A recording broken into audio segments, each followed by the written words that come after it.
Man, it seems like independent women do the most complaining.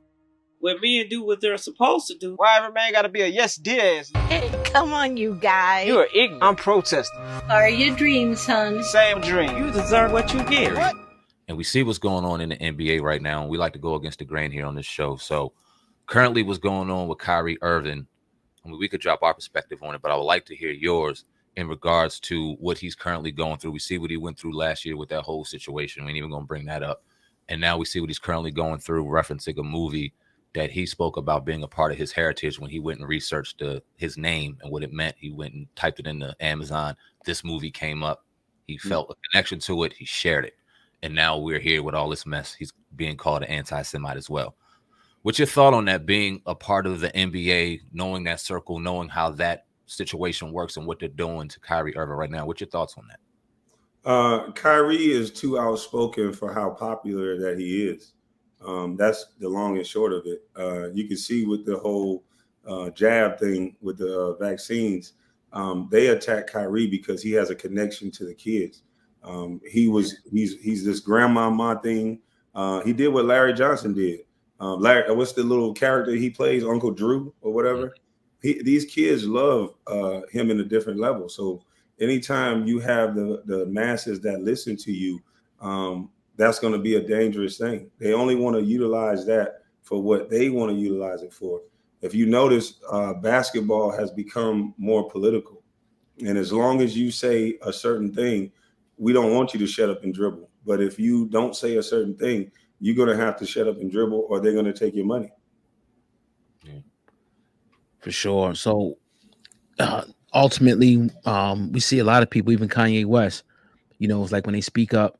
And what I said, why don't they engage what Kanye West actually said? Mm-hmm. They're scared to kind of engage what he really said because it was truth to it. They keep saying he's crazy, he's that. So kind of tied it into the Kanye West situation as well. How do you feel about that? People calling him anti-Semitic. Well, see, I'm not really, usually they put labels on things to cut the conversation off. So it's not surprising that they not dealing with the context of what he said, but they put a label out in front of it. But I'm not educated on what's anti-Semitic and what's not. But I just asked the question with the whole Kanye thing, why won't they just debate him? Why won't they just talk to him about it and just have it in an open forum instead of silencing someone or taking away all their wealth? To me, you almost proving this point. Real talk. Absolutely. Now you also brought up Brett Favre, and we've heard about it, and then we haven't heard about it. It came and it went fast as shit. I mean, we've been focusing on Kanye now Kyrie, and everything else is going on to entertain us and distract us. But the fact of the matter is, this man had a very illegal act going on where he embezzled millions and millions of dollars of money and gave it to somebody else that took it from somebody else, our people in particular. What's your thoughts on that? I mean, I know he's sitting back happy because he know that we don't like each other. So, you don't see, do you see the white media attacking Brett Favre like most people are attacking Kanye? Nope. I mean, it's almost like they're dragging Kanye's peers out to all like not stand next to him, get away from him, disavow him and call him, crazy. They're just lining guys up to do it. They didn't do that to Brett Favre. And that's the thing with us. We just don't stick together. We spent $1 trillion last year. You can't cancel Kanye if black folks stand behind him. If we buy his products alone, you can't cancel him. But the thing about it is they make sure we cancel each other. Yeah. We cancel each other, Same way that the Asian stores, they can, treat our women crazy. I've seen it online where they treat our women crazy. They go right back and shop with them as if black women can't do nails or we can't do our own nails. Like, I don't know. It's always seemed like we got to outsource our money in order to get better quality. Yeah, I'm going to talk a little bit about your career in basketball a little bit. Let's do it. We all seen, you played with Mike. How was that whole experience? I don't know if you had that question. I'm sure you have. How was that whole experience, not only on the court, but off the court, what people consider the best basketball player ever? Well, he was the best basketball player ever at one time. But he just held on a little bit past his prime. And Michael Jordan has that rock star Michael Jackson effect. God rest his soul. You kind of can't tell him no. So If he wanted something done, if he wanted a trade to happen and he was told no, then, heads are going to roll. And everybody around Michael Jordan knows that. People who are starting to see The Last Dance, they kind of see he's a regular, everyday guy. I'm not here to bash him or nothing like that, because he gave me an opportunity. But at the end of the day, my pick was supposed to be traded for Elton Brand. Wow. How you were a kid coming into the NBA, you came from South Carolina, right? Yes, sir. I left South Carolina. I grew up in I was born in Charleston. I grew up in Moncks Corner in UG, South Carolina. And then we went to Michigan for a year and then down to Brunswick. So you from the, not that I'm going to answer your question, but so you from the same town as Charlemagne, pretty much? Yes, unfortunately. Oh, man.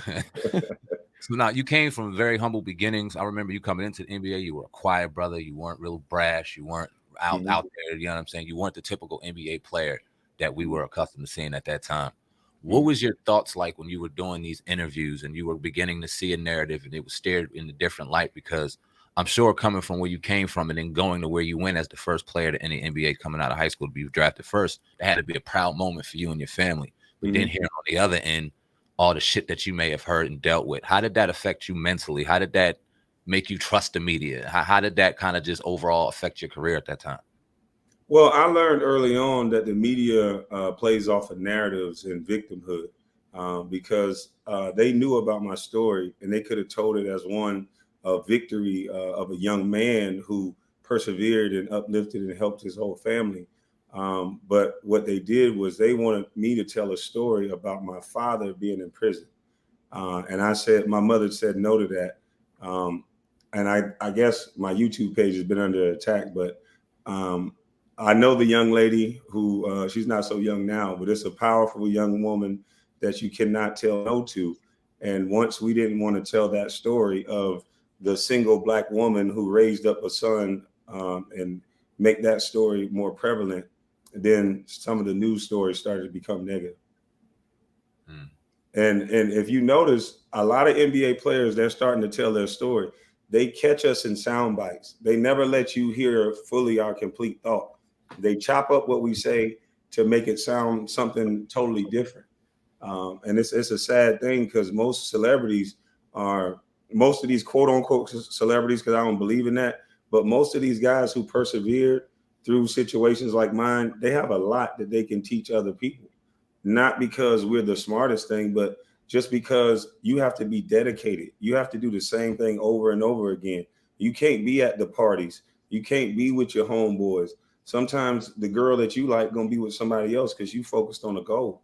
And instead of them listening to that from a celebrity, they would rather take us to go give out turkeys and be these symbols of hope instead of actually touching the people and telling them how you can do the same thing we did.